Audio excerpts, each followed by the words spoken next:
சாதிவாரி கணக்கெடுப்பு நடத்தக் கோரி சமூக நீதி கூட்டமைப்பு கட்சிகளின் சார்பில் சென்னையில் நடைபெற்ற ஆர்ப்பாட்டத்தில் பேசிய கட்சித் தலைவர்கள் அனைவரும் உடனடியாக சாதிவாரி கணக்கெடுப்பு நடத்த தமிழக அரசு முன்வர வேண்டும் என்று வலியுறுத்தினர்.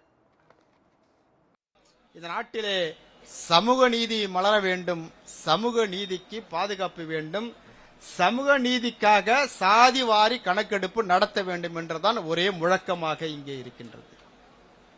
திமுக அரசிற்கு வேறு வழியில்லை. ஏதேதோ காரணங்களை சொல்லி இதை சமரசம் செய்து விடலாம், எங்களுக்கு பங்கு இல்லை, நாங்கள் பொறுப்பு இல்லை, இது மத்திய அரசு என்று ஒதுக்கி விடலாம் என்று நினைத்தார்கள். ஆனால் இன்றைக்கு வேறு வழி இல்லை. இதற்கு உதாரணமாக பல மாநிலங்கள் இருக்கிறது. ஆகவே சாதிவாரி கணக்கெடுப்பை நடத்தித்தான் ஆக வேண்டும். எந்த ஜாதி சங்க தலைவர்களை கேட்டாலும் சொல்லுவாங்க, ஜாதிவாரி கணக்கெடுப்பு நடத்தப்பட வேண்டும். இது எல்லாருடைய கோரிக்கை. இது அரசு மறுக்குது, தட்டி கழிக்குது. ஏன் தட்டி கழிக்குது? இது மத்திய அரசு எடுக்கணும்னு சொல்றாங்க. மத்திய அரசு எடுக்க வேண்டிய அவசியம் இல்லை, மாநில அரசாங்கத்துக்கு உரிமை இருக்கிறது. அந்த அடிப்படையில் தமிழக அரசு இனியும் தட்டி கழிக்காமல், இது முதல் கட்ட போராட்டம், தொடக்க போராட்டம், இந்த போராட்டத்தை நீடிக்க விடக்கூடாது. நீடித்தால் மிகப்பெரிய போராட்டமாக வலுப்பெறும். ஜாதிவாரி கணக்கெடுப்பு என்பது ஒரு கணக்கு, டேட்டா பேஸ். அந்த கணக்கு இருக்கும்போது நமக்கு எந்தெந்த ஜாதிகள் ஜாதி வாரியாகவும் பின்தங்கி இருக்கிறாங்கன்னு கணக்கெடுத்து அவங்களுக்கு வேண்டிய உதவிகளை செய்ய நாம் முற்படுவதற்கு ஒரு தளமாக அமையும். ஐயா டாக்டர் ராமதாஸ் அவர்கள் வழியை தொடர்ந்து இன்றைக்கு அண்ணன் அன்புமணி ராமதாஸ் அவர்கள் ஒரு நல்ல முயற்சியை, தமிழகத்தில் அற்புதமான முயற்சியை இன்றைக்கு எடுத்திருக்கிறார்கள். இது முதல் கட்ட போராட்டம். இது அடுத்த கட்டமாக தொடர்ந்து போராட்டம் தமிழகம் முழுவதும், இந்தியா முழுவதும் நடைபெறக்கூடிய போராட்டமாக இது உருவெடுக்க போகிறது.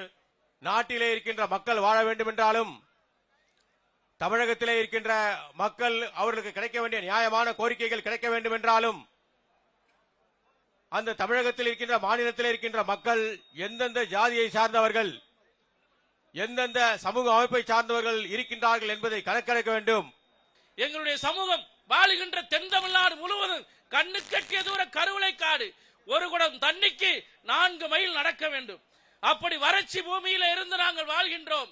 எங்களுக்கு சலுகைகள் வேண்டும் என்று சொன்னால் இந்த சமூக நீதி கூட்டணி வலுப்பெற வேண்டும். 1931 இந்த சாதி குறித்தான விவரங்கள் அடங்கிய கணக்கெடுப்பு இந்தியாவில் எடுக்கப்பட்டது, குறிப்பா தமிழகத்திலும் சேர்த்து எடுக்கப்பட்டது. அதற்கு பிறகு எந்த தரவுகளும் எந்த சாதியில் எந்த மக்கள் எந்த நிலையில் இருக்கிறார்கள் என்ற ஒரு புள்ளி விவரம் கூட இந்த அரசு கிட்ட இல்ல. 2008 புள்ளியியல் சட்டத்தின்படி இந்த தமிழக ஸ்டேட் கவர்மெண்டே இதை எடுக்கலாம், மக்கள் தொகை கணக்கெடுப்பை எடுக்கலாம். ஆனா தமிழக முதல்வர் தொடர்ச்சியாக பொய் சொல்கிறார். இந்த ஒரு கூட்டம் மட்டும் பத்தாது, தமிழகம் முழுக்க போகணும். அதுல 10 மாவட்டங்களில நிச்சயமாக தமிழர் தேசம் கட்சியும் வீர முத்தரையர் முன்னேற்ற சங்கமும் உங்களுக்கு தோளோடு தோளாக நிற்போம். உடனடியாக சாதிவாரி மக்கள் தொகை கணக்கெடுப்பு நடத்த வேண்டும்.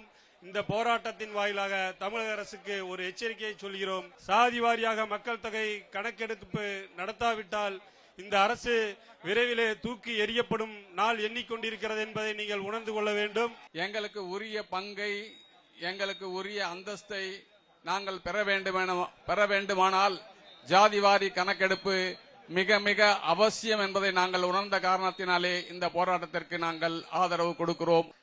சாதிவாரி கணக்கெடுப்புல என்ன கஷ்டம் உங்களுக்கு? ஆல்ரெடி இருக்க ஒரு குழந்தை பிறந்து முதல் இறக்கும் வரை கணக்கு இருக்கு. மருத்துவத்தில் போனா கணக்கு, காலேஜில் போனா கணக்கு இருக்கு, கவர்மெண்ட் வேலையில சேர்ந்தா கணக்கு இருக்கு, எல்லாத்திலையும் கணக்கு இருக்கு.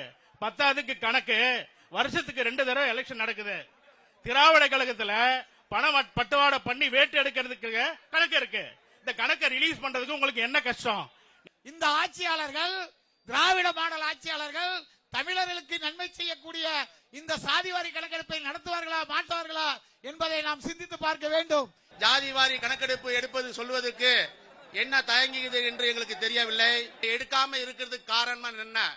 ஊடக நண்பர்களே, இதுவரையும் தமிழக முதல்வரை ஜாதிவாரி கணக்கெடுப்பு எடுப்பார்களா எடுக்க மாட்டார்கள் என்று கேட்டு கூறுங்கள்.